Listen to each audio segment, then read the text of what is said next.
the students of class 10. So this is my fourth video, and in my previous third video I started with poetic devices, and I gave you the definition of what is the figures of speech or poetic devices, why are they used by the poet, what is the purpose of it, and also I had discussed in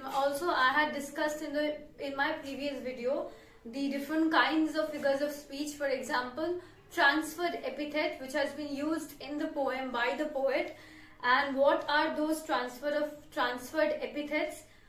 Stilly night, cheerful heart, and wintry weather. These three are the transferred epithet that is used in the poem by the poet. And also I have described in details the definition, and also have described how it is a transferred epithet. So now in this video I shall discuss more figures of speech which are used by the poet. So let us proceed with the other figures of speech that are used. For example, in the first stanza, see in the second line, often in the stilly night, or slumber's chain has bound me. Or slumber's chain has bound me. See, I have written on the board, first stanza, slumber's chain has bound me. What is the meaning of slumber? As I have said, that slumber means sleep. So here sleep has been personified. So personification is another figures of speech. So before you know that sleep has been personified, you should know what is personification. So what do you mean by personification?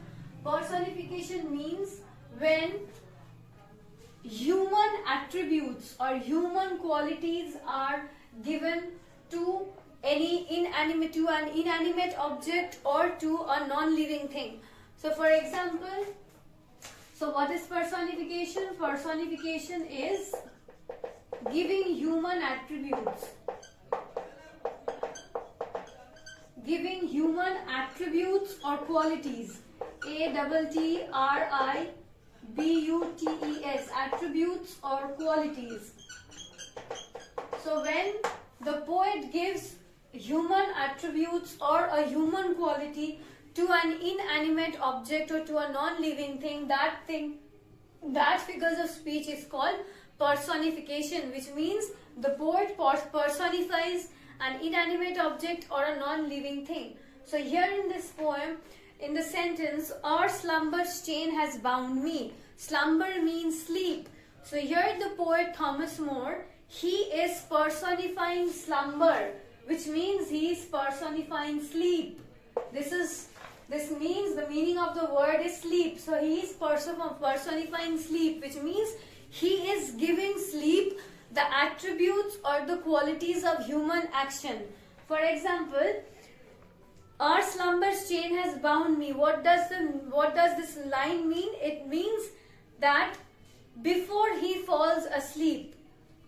So how the poet is saying that before sleep's chain has bound me. How can sleep tie someone with a chain? Tying up someone with a chain can only be done by a human being. A human being can tie up a person with a chain. But here the poet is saying that slumber's chain has bound me, which means sleep. Sleep is tying up the chain. So here the word sleep has been personified, or the word sleep has been given the attribute or the qualities of human action. It means as if the sleep is tying up a chain round the poet. That is Thomas More. So sleep is tying up a chain. So it is not possible for sleep to tie up chain.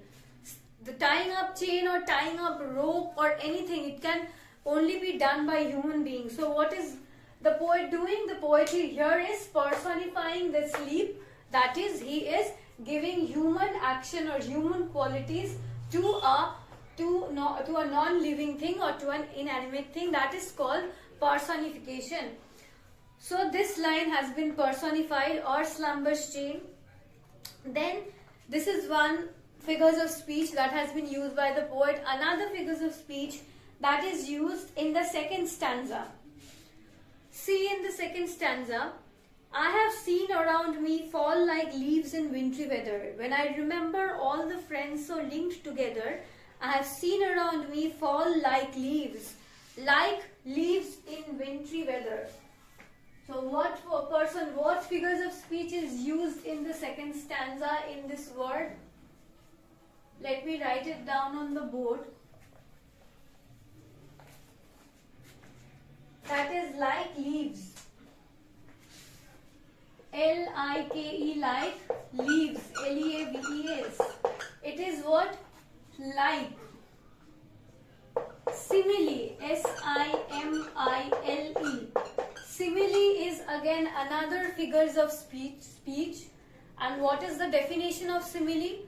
The definition of simile is when a comparison is made between two different things. When a comparison is made between two different things, that is called by using the word like or as. So, L-I-K-E, like or as. So, these are the two words. So, when a poet compares two different or two unlike things by using the word like and as, that is called simile. So here the poet is comparing his friends with leaves. So he is saying that my friends, so the friends with whom he was so closely connected in his past days, now those friends have fallen down like leaves in wintry weather, which means the way leaves during the winter season, all the old leaves fall down from the tree.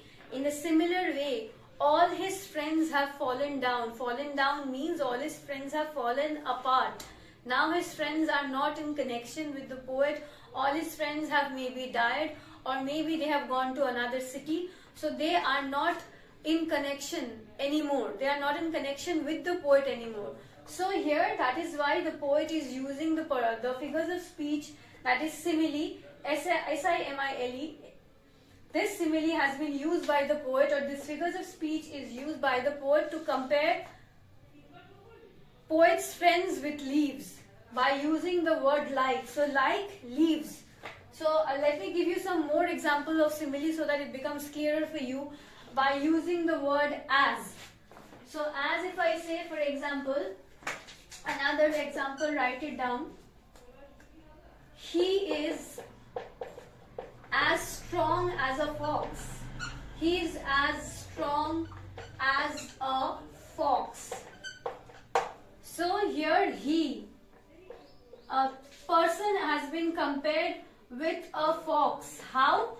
That he is as strong as a fox. He is very strong, like a fox. Sorry, like an ox. He is as strong as an ox.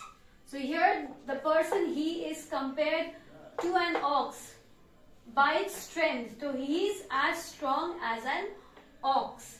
So here see the word as. So whenever you will get like or as in a sentence, you will understand that it is a simile, because simile is a figures of speech in which you will get like and as, because all the comparisons are done by using these two words, like and as. Let me give you another example. They fought like cats and dogs. So you can see the word like. They fought like cats and dogs. So how did they fight? They fought like cats and dogs. So here their fighting has been compared with the fighting of cats and dogs. So I'm so sorry, my marker, the ink is going to get finished at any time.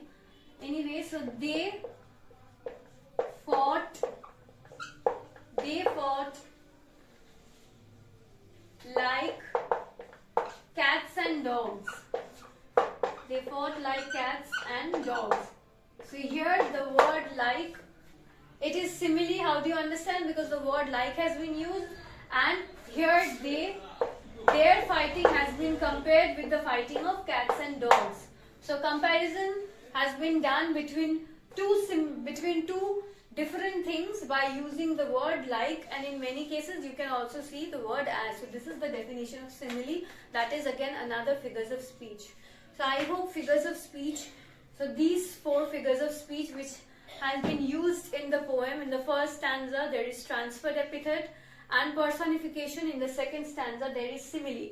So these are the figures of speech that have been used by the poet in the poem The Light of Other Days.